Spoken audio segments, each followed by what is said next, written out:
बऱ्याच अंशी बऱ्याच जणांना आवडणारा चिवडा. चिवड्यासाठी काय करायचं आहे तर मी साधारण आज 1 किलोचा चिवडा करणार आहे. 1 किलोचा चिवडा आणल्यानंतर 2 दिवस तरी त्याला छान कडकडीत ऊन दाखवावं आणि रात्रीचा गुंडाळून ठेवायचा, पुन्हा सकाळी छान ऊन दाखवायचं आणि ऊन दाखवल्यानंतर त्याच दिवशी तुम्ही दुपारी जरी किंवा संध्याकाळी जरी करायला घेतला तरी तो छान गरम असतो. तर तो तसा करून घेतला की मग आपण पुढे चिवड्याच्या प्रोसिजरला लागायचे. आता हे वाळवून उन्हात वाळवून घेतलेले पोहे आहेत. तर 1 किलो आहेत आणि मी काही अर्धे पोहे कढईत ठेवलेले आहेत. तर हे 1 किलो पोह्याच्या अंदाजासाठी मी सगळं तुम्हाला साहित्य सांगणार आहे. 1 किलो पोहे आहेत त्याच्यासाठी मी एक मूठभर कढीपत्ता घेतला आहे. 8 ते 10 मिरच्या मिक्सरला थोड्या जाडसरच वाटलेल्या आहेत. आता मिरच्यांची जी क्वांटिटी आहे ही प्रत्येकाच्या आवडीनुसार घ्यायची. काहींना कमी तिखट आवडतं, तर कमी तिखट असेल तर मग त्याचं प्रमाण कमी जास्त तुम्ही करू शकता. आणि लसूणच्या 2 कांड्या म्हणजे अख्खे लसूण 2 कांड्या आहेत त्या मी निवडून घेतलेल्या आहेत आणि त्या ठेचून घेतलेल्या आहेत. आता हे आपलं आहे फोडणीचं साहित्य. फोडणीच्या साहित्यामध्ये नेहमीप्रमाणे साधारण मोहरी जी आहे ती साधारण 3 चमचे, जो नाश्त्याचा आपला चमचा असतो ती 3 चमचे घेतलेली आहे. तर जिरं साधारण 1 चमचा इथं घेतलेला आहे. याचं कारण आहे की मी जिरं पावडर थोडी घेतलेली आहे. तर 2 चमचे जिरं पावडर, 1 चमचा जिरं. आता हे धणे जे आहेत ह्याची मी पूर्ण पावडर न घेता ही खलबत्त्यामध्ये कुटून मी ही अशी अर्धवट असा भरडलेला आहे धणा. तो साधारण 3 नाश्त्याचे छोटे चमचे, तो 3 चमचे धणे, साधारण 2.5 चमचे पंढरपुरी डाळ, साधारण 3 चमचे तीळ, 2 चमचे हिंग. आता हे हळद पण आपण काय करायचं की रंग पाहून त्यानुसार घालायची आहे. आत्ता मी साधारण 2 ते 2.5 चमचे हळद घेतलेली आहे. आणि हे आहे मीठ, तेही साधारण 3 चमचे घेतले. ही आहे पिठी साखर, हीही 3-3.5 चमचे घेतलेली आहे. ही पण आपल्या आवडीनुसार घालायची आहे. आपल्याला अधिक गोड आवडत असेल तर त्यानुसार प्रमाण कमी जास्त करून घ्यायचं. आता 1 किलोला मी ही एकच वाटी घेतलेली, ही पण गच्च नाही भरलेली. 1 वाटी तेल घेतले. आता जे आपले पोहे आहेत जे उन्हात आपण वाळवून आणलेले आहेत तर ते पोहे पहिल्यांदा काय करायचं, आता 1 किलो पोहे आहेत ना तर त्याचे मी साधारण 3 भाग केले. चाळून वगैरे घेतलेले आहेत पोहे आणि चाळून घेतल्यानंतर त्याचे 3 भाग मी जो आहे पोह्यांचा 3 भाग केल्यानंतर 1 भाग जो आहे तो मी ह्याच्यामध्ये कुठलंही तेल न टाकता अगदी बारीक गॅसवर तुम्ही जाता येताही हे पोहे सहज करू शकता. इतर कामं करता करता अतिशय मंद, अतिशय लो फ्लेम ठेवून हा जो पोहा आहे हा नुसता थोडा थोडा परतून घ्यायचा सुका असा, जेणेकरून हा अत्यंत कुरकुरीत होतो. हा असा थोडा थोडा पोहा गरम कढईमध्ये बारीक फ्लेमवरती परतून घ्यायचा. इतर कामं करता करताही ही प्रोसिजर तुम्ही फार सहजपणे करू शकता. आणि ज्या वेळेला चुरचुरीत लागतोय आपण खाऊन बघायचा, तो चुरचुरीत लागला की हा गरम केलेला पोहा एका फडक्यावर काढून ठेवायचा आणि असे 3 पार्ट जे मी केले ते एक एक पार्ट मी असा टाकून हे कंप्लीट करून घेतलेले आहेत. म्हणजे उन्हात वाळवून देखील मी हा पोहा कढईत मंद फ्लेमवरती कुरकुरीत करून घेतलेला आहे. आणि खोबरं मगाशी या सामानामध्ये नव्हतं दाखवलेलं. ह्याचं कारण असं आहे की शेंगदाणे मी काय केलं की आपली जी चिवडा करायची कढई आहे त्याच्यामध्ये थोडंसं तेल टाकून मी हे शेंगदाणे खमंग तळून घेतलेले आहे. आणि त्याच तेलामध्ये शेंगदाणे काढून झाल्यानंतर मग हे खोबऱ्याचे काप आहेत ते त्याच तेलामध्ये छान गुलाबी करून घेतलेले आहे. आणि ते मी या जे काही 2 भाग केले पोह्यांचे त्याच्यामध्ये या भागावरती हे टाकून घेतले. त्यामुळे हे सामानामध्ये मगाशी नव्हते. तर हे असे करून घेतले की मग तुम्हाला डायरेक्ट चिवडा फोडणीला टाकायला सोपा पडतो. कारण मग पुन्हा शेंगदाणे आणि खोबरं होईस तोपर्यंत इतर मसाला कधी कधी जळण्याची शक्यता असते, तर ती शक्यता आपण ह्याच्यामध्ये टाळू शकतो.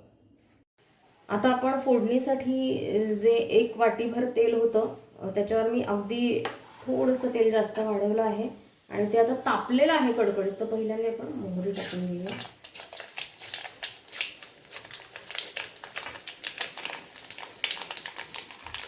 मोहरी टाकल्यानंतर जिरं टाकून घ्यायचं. गॅस जर वाटलं खूप तापलं तर बारीक करायचं. जिरं टाकल्यानंतर हिंग टाकून घेऊया.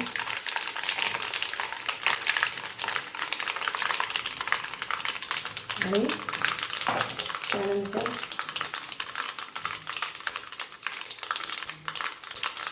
अजून लसूण आहे हा टाकूया.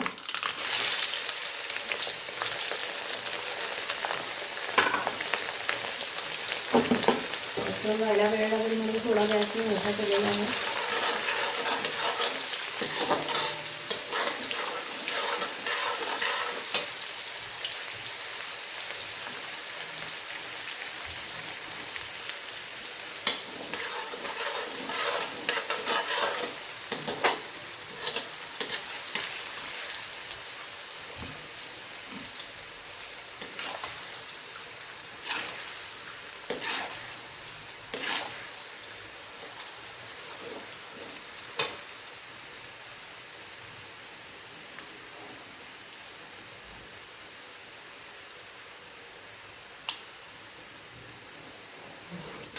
आता हा लसूण छान गुलाबी होत चाललेला आहे बघा.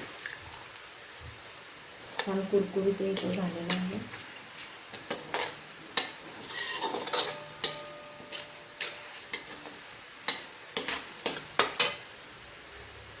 आता हे जे आपले इतर मसाले आहेत ते आपण टाकून घेऊया. धणे, पंढरपुरी डाळ, तीळ.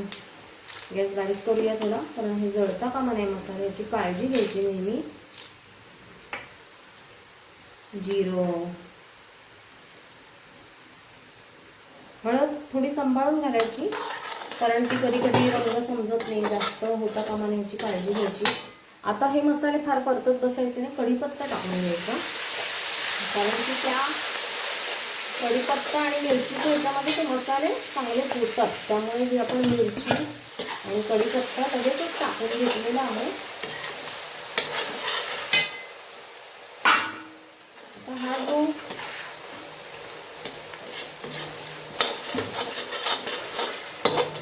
हळदीचा रंग बघायचा, जर आपल्याला असं वाटलं थोडं कमी वाटलं तर ही जी आपली आहे हळदी थोडीशी टाकून घ्यायची. आता हे जे आहे मिश्रण हे छान होऊ द्यायचं.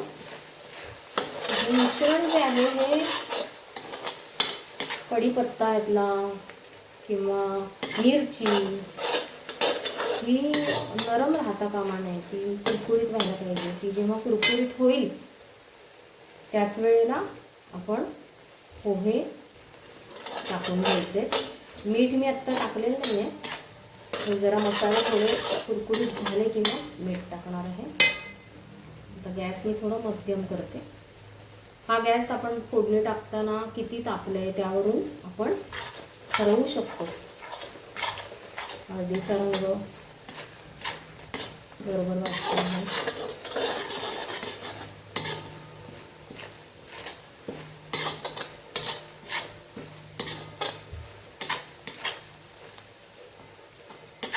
हे असं साधारण बघून घ्यायचं की मसाला कसा वाटतोय.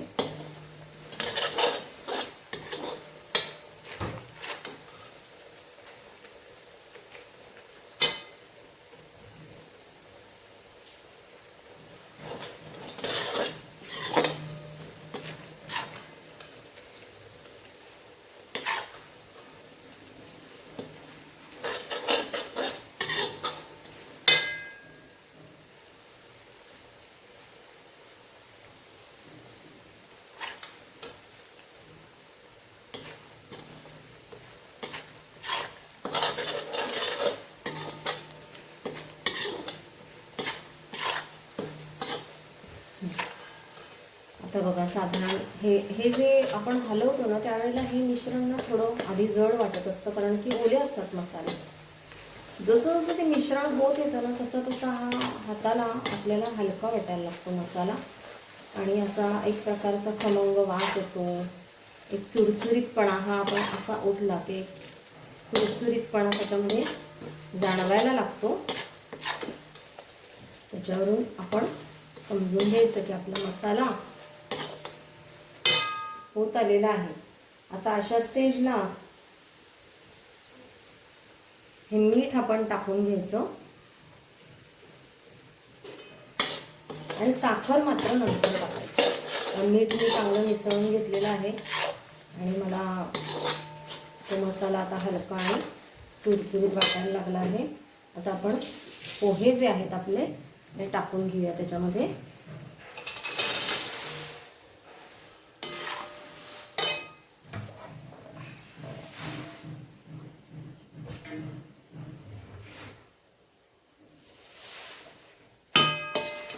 आणि आता हा जो मसाला आहे, गॅस बारीक करायचा, मसाला अजिबात करपू देता कामा नये. आणि हा मसाला दोन्ही चमच्यांनी अशा पद्धतीनं पहिल्या त्याला वर काढायचा, म्हणजे तो जो मसाला आहे तो जळणार नाही.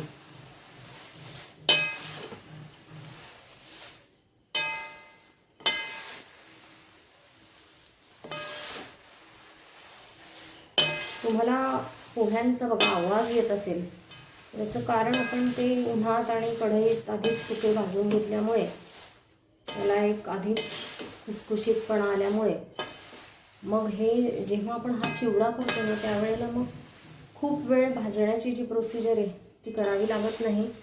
आपला हा मसाला आहे हा मिक्स करणं हे जास्त महत्त्वाचं आहे. त्यामुळे तो व्यवस्थित मिक्स करत राहायचं, त्याच्यासाठी सतत त्याला हलवत राहायचं.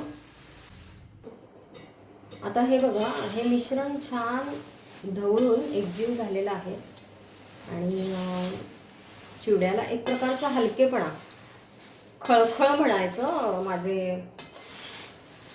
जे म्हणजे पूर्वीची जी आपली लोकं आहेत ती अशी म्हणतात की चिवडा कसा असा खळखळला पाहिजे. तर तसा जो आवाज आहे तो असा जाणवायला लागतो आपल्या कानाला. तो हलका झाला आहे चिवडा, याचा अर्थ तो छान परतून झालेला आहे.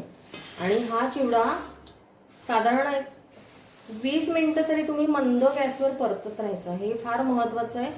नाहीतर तो चिवडा नंतर नरम पडू नये, त्याच्यामुळे ही प्रोसिजर खूप महत्त्वाची. आता आपला चिवडा झालेला आहे. अशा स्टेजला जेव्हा हा आलेला आहे तेव्हा आपण ही जी पिठी साखर टाकूया. मी मगाशी 3 चमचे हळद सांगितली होती, पण 3 चमचे लागले नाही. हा पिवळा रंग अगदी बरोबर आहे, तर ती साधारण 2 चमचे भरून बास होते. आता हे पिठी साखर आपली आहे, ही आता पिठी साखर आपला चिवडा सगळा तयार झाला आहे. अशा स्टेजला आपण टाकायचं आहे आणि ही पसरवून टाकायची, एकाच जागी नाही टाकायची.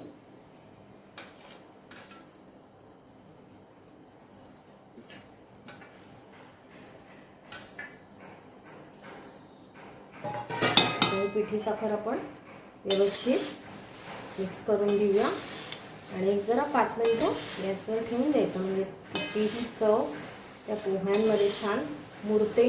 आणि ही चव घेऊन पहा. आता काहींना फार गोड चिवडा आवडतो, तर ती गोडी तुमची तुम्ही ठरवा की आपल्याला किती गोडवा पाहिजे. त्यामुळे यापेक्षा अधिक टाकणं किंवा यापेक्षा कमी टाकणं ही आवड तुमची आहे. तर अशा पद्धतीनं आपला हा दिवाळीचा खमंग खुसखुशीत चिवडा तयार झाला आहे. तर सगळ्यांनी ह्याचा व्हिडिओ छान पाहून स्वतः करून बघा.